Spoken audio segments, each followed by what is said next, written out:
สบายดีพี่น้องพ่อกันอีกแล้วพี่น้องเอ้ยกับส่องเบาเด้เนาะพ่อกันคือเก่าพี่น้องเอ้ยเลื่อนมาพ่อคลิปก็จะเลื่อนผ่านนะพี่น้องเอ้ยผากรับส้มเนี่ยนี่ทำการเกษตรทางนี้เป็นหมักแตงเนาะพี่น้องเนาะท้องหัวหน้าเพิ่นกำลังงามทำข้างหมักแตงแล้วนี่ทางนี้เป็นหมักเพชรพี่น้องเอ้ย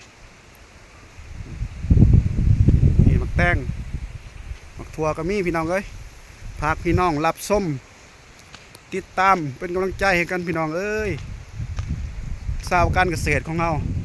บ่ว่าซองใหญ่ซองน้อยฝากติดตามด้วยพี่น้องเด้อซองเบาเด้การเกษตรพี่น้องเอ้ยบรรยากาศมื้อนี้หนาวอากาศหนาวพี่น้องเอ้ยบ้านเฮาทางบ้านพี่น้องหนาวแล้วบ่กันทำข้างมึงแต่งนี่กันว่าหัวหน้าเพิ่นได้ไหนกำลังงามเลยพี่น้องเอ้ยบรรยากาศอยู่น้องอยู่แคมป์หวยแคมป์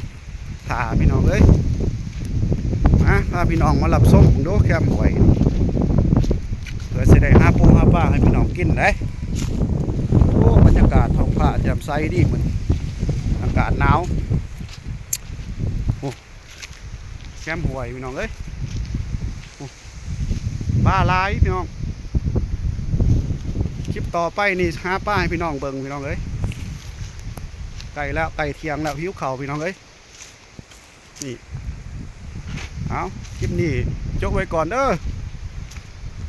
พอกันคลิปหน้าเนาะพี่น้องเนาะ